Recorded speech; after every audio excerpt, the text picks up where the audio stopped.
Bonjour à tous et à toutes, j'espère que vous allez bien. Aujourd'hui on s'intéresse à une bataille marquante et très importante qui débute sur le lent déclin de l'Empire ottoman.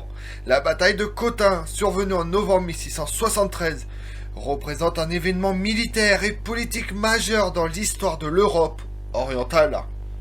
Elle s'inscrit dans le cadre des guerres opposant la République des deux nations, Pologne-Lituanie, à l'Empire ottoman, et marque un tournant décisif dans le rapport des forces régionales.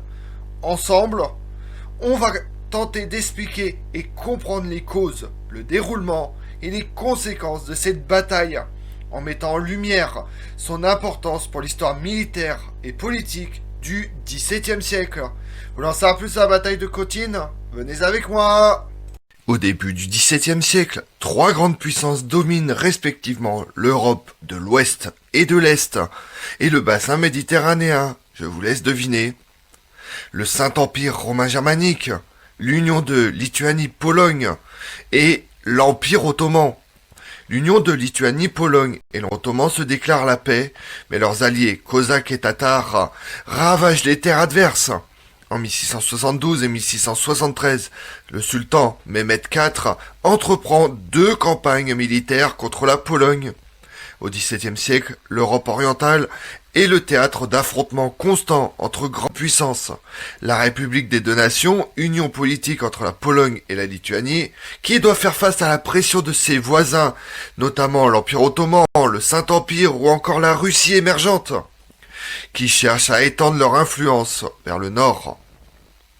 Les enjeux régionaux sont multiples. Contrôle des routes commerciales, domination des territoires stratégiques, de Moldavie, de Podolie, ainsi que la stabilité interne d'une politique et d'une Pologne affaiblie par des conflits internes et externes. Autant dire que la Pologne, dans toute son histoire, est toujours attaquée de toutes parts et subit des pressions internes. Une vidéo est consacrée à la noblesse et au fonctionnement de ce royaume un peu particulier. L'Empire ottoman, lui, ambitionne de consolider sa présence sur le Danube et d'affirmer sa suprématie sur les principautés roumaines vassales. La guerre polono-ottomane, débutée en 1672, voit l'armée ottomane envahir la Podolie, imposer à la Pologne-Lituanie le traité de Bouskask, particulièrement défavorable. Autant signer une paix qui t'avantage toi-même, et pas l'adversaire. Les conditions de la paix n'étant pas acceptées par la diète de la République polono-lituanienne, on aurait pu s'en douter, la guerre continue et se poursuit de plus belle. Le roi Michal, malade, doit se retirer des opérations et meurt peu de temps après. Ce contexte de crise, d'humiliation politique, va motiver la mobilisation générale des forces polonaises et l'organisation d'une contre-offensive qui culminera à Khotyn. Les armées engagées à Khotyn sont représentatives des puissances militaires du temps. Du côté polono-lituanien, l'armée est commandée par le commandant en chef Jan Sobieski, stratège reconnu et futur roi de Pologne. Les troupes comprennent environ 30 000 hommes, dont la légendaire cavalerie des hussards ailés, des fantassins et des artilleurs. Leur motivation est renforcée par le désir de revanche et de restauration de la souveraineté polonaise sur les territoires perdus. L'armée ottomane, forte d'environ 35 000 hommes, est dirigée par Hussein Pasha. Elle compte des janissaires, des spahis et des contingents alliés des principautés roumaines. Les Ottomans disposent d'une logistique supérieure, d'une expérience de siège ayant établi un camp fortifié à Khotyn afin de contrôler la région et de dissuader toute offensive polonaise. Mais leur armée a un défaut, elle est hétéroclite. La bataille de Khotyn se déroule principalement les 10 et 11 novembre 1673.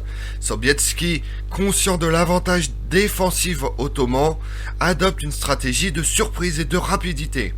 Dans des conditions climatiques rigoureuses, les troupes polonaises lancent une attaque à l'aube, précédée d'un bombardement d'artillerie qui désorganise les lignes ottomanes.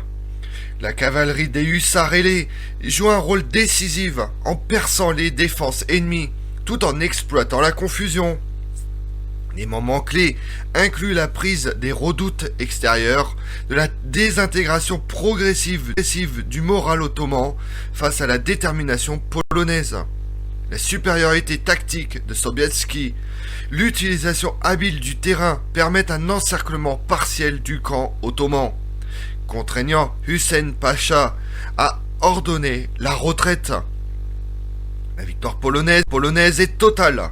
Le camp ottoman est capturé, de nombreux soldats sont tués ou faits prisonniers, et d'importantes ressources sont saisies. Le terrible massacre a duré 3 heures, couvrant le sol de 40 000 morts ottomans. Sobieski avait saisi le drapeau vert de Hussein Pacha, qui lui avait été envoyé par Mehmet IV en personne, et plus de 20 canons, de nombreuses bannières, des chevaux turcs, des chameaux, des mulets, de l'argent, de l'or, et de nombreux prisonniers ont été poignardés. La victoire dans cette bataille a coûté aux Polonais et aux Lituaniens entre 1200 et 1500 morts, dont de nombreux officiers et aussi de nombreux blessés. À plus long terme, la bataille de Khotyn influence la dynamique de la guerre polono-ottomane. Elle précède l'élection de Jan Sobieski au trône de Pologne, ce qui renforce la cohésion nationale, la capacité de mobilisation militaire. Sur le plan international, la victoire polonaise encourage les États européens à renforcer leur coopération contre l'Empire ottoman, prééludant à la formation de la Sainte Ligue et aux grandes coalitions de la fin du siècle. Les répercussions se font sentir dans les négociations diplomatiques et dans la stratégie de défense des États frontaliers de l'Empire ottoman. La victoire de Khotyn a des répercussions immédiates sur le plan militaire et politique. Elle permet à la République des deux nations de reprendre l'initiative dans le conflit, de restaurer son prestige tout en récupérant les territoires perdus. Les pertes ottomanes sont considérables, tant en hommes qu'en matériel, et la défaite provoque un choc dans les cercles politiques de Constantinople.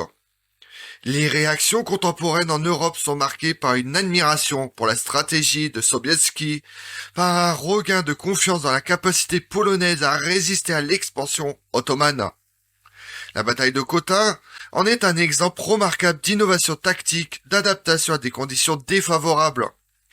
Jan Sobieski combine la puissance de la cavalerie, la mobilité des troupes, l'efficacité de l'artillerie, pour surmonter un ennemi supérieur en nombre et bien retranché. Les enseignements de Khotyn influenceront les doctrines militaires polonaises et européennes, notamment l'importance de la surprise, de la coordination interarmes et de l'exploitation du terrain. L'analyse militaire met en avant la capacité de Sobieski à anticiper les mouvements adverses, à galvaniser ses troupes dans un contexte de crise.